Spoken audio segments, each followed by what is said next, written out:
మహారాజుకి. మరి ఈరోజు మనందరం కూడా మన గురువులైన సమిష్టి బోధానంద ఉపలంచి కృష్ణమూర్తి నాయన గారి పూజ చేసుకొని, అదేవిధంగా లలితమ్మ గారికి పాదాభి పూజ మరి చేసుకొని, అదేవిధంగా ఇక్కడ ఆశీనులైన పెద్దలందరికీ, మరి మన సభలో ఆశీనులైన అందరికీ, మరి మా మద్గురువులైన పూర్ణానంద కర్ణాటి పాండరమ్మ గారికి నా ద్వాదశి వందనాలు తెలుపుకుంటూ, పెద్దలు గురువు ఇక్కడ ఉన్నవారు అందరూ కూడా ఒక గురువుకు సేవ చేస్తేనే గురువు అంటే ఏంటి అన్న విషయం ఫస్ట్ మనకు తెలియబడింది. ఎందుకు గురువుకి సేవ చేయాలి అంటే, గురువుకి సేవ చేస్తే అతనికి దయ వస్తే 6 నిమిషంలో బోధ అతికిస్తాడు. ఎందుకు అంటే ఆయనకి ఒక మనసు ఉన్నది, ఆయనకు ఒక శరీరం ఉన్నది, ఆయనకి పిల్లలు ఉన్నారు, ఆయనకి సంసారం ఉన్నది. మరి గురువు ఎట్లుంటాడు అంటే, గురువు కాలిన నులక వలె ఉంటాడు అని దీక్షితులలో చెప్తారు. మరి కాలిన నులక వలె ఉన్నవాడు ఎలా బోధ చేస్తాడు? పెద్దల ఇందాక సంశయం అంటే, బయలందే సర్వం పుడతాయి, బయలందే బ్రహ్మాండములు కూడా లీనమవుతాయి. మరి బయలందు పుట్టు సర్వము, బయలులోనే అన్నీ పుట్టి పెరిగి సమసిపోతాయి అని చెప్తాం. మరి ఈ విధంగా మరి అయ్యగారు అన్నారు, బయలు తెలియవాలి, బయలు కలిగేవాలి, బయలులో నిర్భయలై ఉండవాలి. అంటే ఆ విషయం ఎవరు చెప్పాలి? మనకి గురువే చెప్పాలి. ఎవరు గురువు చెప్పాలి? ఎవరు ఉపదేశం ఎవరికైతే ఇస్తారో వారి గురువు వారికి చెప్పాలి ఆ విషయం. అందరికీ బయలు ఇదిగో బయలు అంటే ఏం తెలుస్తుంది? ఇదిగో బయలు అంటే ఎట్లా తెలుస్తుంది? వారికి వారి గురువులు వారి శిష్యులకు అతనికి దయ వచ్చినప్పుడు ఆ సూచన అనేది చేస్తే అప్పుడు వారికి అర్థమవుతుంది. అంటే తెలిసిపోయినట్ట, తెలిసిందన్నా తప్పేయడా, తెలియలేదన్నా తప్పే.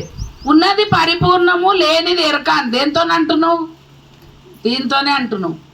ఇది లేనప్పుడు కదా మాట లేనట్టి బయలున్న మాట వలికనట మాయ కదయ్యా. మరి మాయ అయితే మాట్లాడి మానవదవనం అంటే ఎవరు బోధ చేసిన మాటలతోనే చేయాల. ఎరకతోని ఎరకని ఎరిగి ఎరకని మానాలే తప్ప. అంటే మరి ఎట్లా ఆ లేని ఎరక అనేది ఎట్లుంది అన్నది విచారణ మనది. అంటే ఎట్లా? ఇప్పుడు పొద్దున్నుంచి మనం అందరము 5 గంటలకు లేచినాం, మేల్కొల్పులు చదువుకున్నాం, తర్వాత జెండావిష్కరణ చేసినాం, నగర సంకీర్తన పోయినాం, తర్వాత అమ్మగారు వచ్చిర్రు, పూజ చేసి ఇవన్నీ చెప్పుకొని వస్తాం. ఈరోజు నిన్న ఏమనుకున్నాం? రేపు పూజ ఉంది, పోవాలి అన్న ఆలోచన నిన్న ఉంది. మరి ఈరోజు రాత్రికి పడుకుంటాం. పడుకున్న తర్వాత నువ్వు ఏడికి పోతావు? నువ్వు ఎక్కడ పోతావు? 12 గంటలు నువ్వేం చేస్తావు అన్న విచారణ ఎవరికి వాళ్ళే చేసుకోవాలి.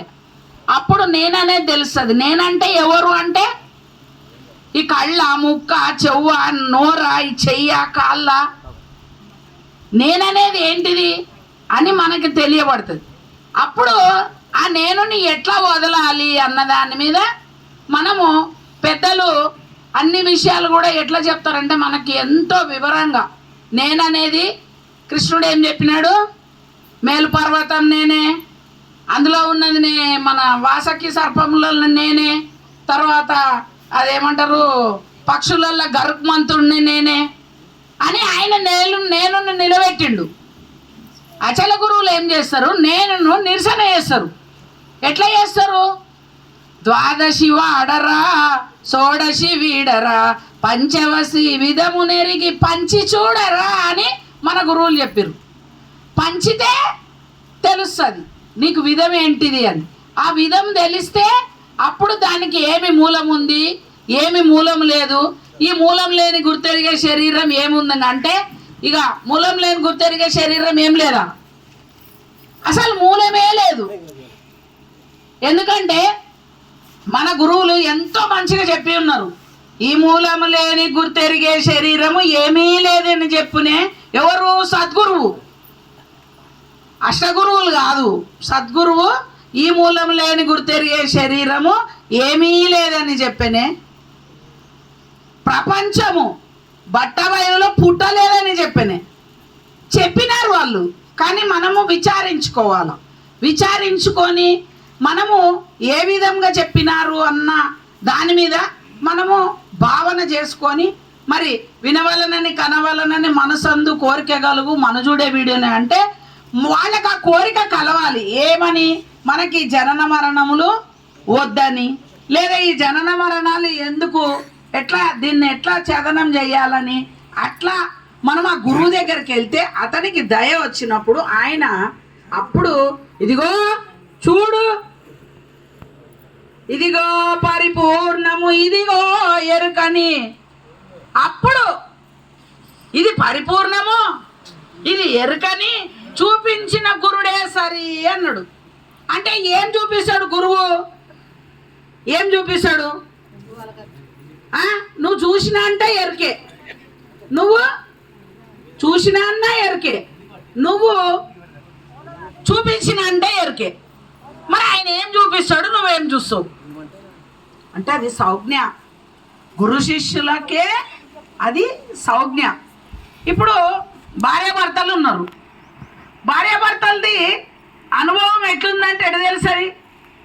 ఆన్లైన్లో పోయి చెప్తాం, అర్థమైపోతాయి అన్నీ. ఆన్లైన్లో సంసారం చేస్తారు, పిల్లలు పుడతారా? అనుభవం ఎక్కడిది? అనుభవం లేదు కదా. గురువు దగ్గర పోయి సేవ చేస్తే గురువుకు ఎప్పుడు కూడా తన తనుమనధనములు ఇచ్చిన అని ఎట్లా అక్కడనేమో పంచభూతాలు ఇచ్చి పెళ్లి చేసుకుంటావు. అందుకే దీక్షితులు గారు మాట అంటారు, పంచభూతాలు తానని తలవలే. ఎందుకు ఆ మాట అన్నారు? అప్పుడు మనకు ఆ పంచభూతాలు తానని తలిస్తే అప్పుడు మనకి అర్థమవుతుంది ఎందుకు తలవమన్నారు. అంటే ఏ ఒక్క పంచభూతం లేకపోతే నువ్వు ఉండవు. మాటకి చెప్తారు అన్నమయం సన్నమైతే పానమయం పయనమైందని. అయితే అప్పుడు నీకు ఈ పంచభూతాలు నీలా ఏం పని చేస్తుందని తెలిస్తే దాని మీద ప్రమాణం చేసి పెళ్లి చేసుకుంటున్నావు. మరి గురువు దగ్గర పోయి ఏం చేస్తున్నావు?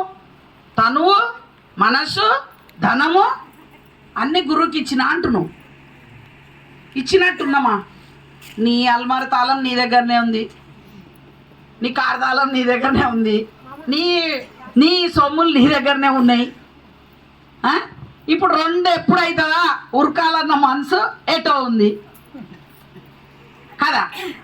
మరి గురువుకి ఇచ్చిన అంటే ఏమి ఇచ్చినంటే తను చచ్చేదాకా, నిద్ర వచ్చేదాకా, నువ్వు బాత్రూంలో ఉన్నా, నువ్వు బెడ్రూమ్లో ఉన్నా, నువ్వు బయట తిరుగుతున్నా, నువ్వు ప్రయాణం చేస్తున్నా ఎప్పుడు గురువునే తలుచుకొని, గురువునే నమ్ముకొని, గురువాక్యమే గొప్పదని తెలుసుకొని, మూలం లేదు మూలం లేదు మూలం లేదు అని ఏమి లేదు ఏమి లేదు ఏమి లేదు ఏమి లేదురా అనేదే, లేకపోతే ఏమీ లేదురా అన్న పద్ధతిలో మనం ఎప్పుడైతే నడుస్తామో అప్పుడు ఈ గురువాక్యం అనేది మనకు అందరికీ కూడా జనన మరణాన్ని ఛేదిస్తుంది. ఇప్పుడు మన అందరం ఏడున్నాం? గట్టిగా చెప్పండి, మనం అందరం ఎక్కడున్నాం? అగో గది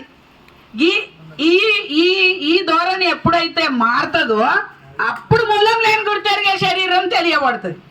జై సద్గురు బ్రహ్మ మహారాజుకి.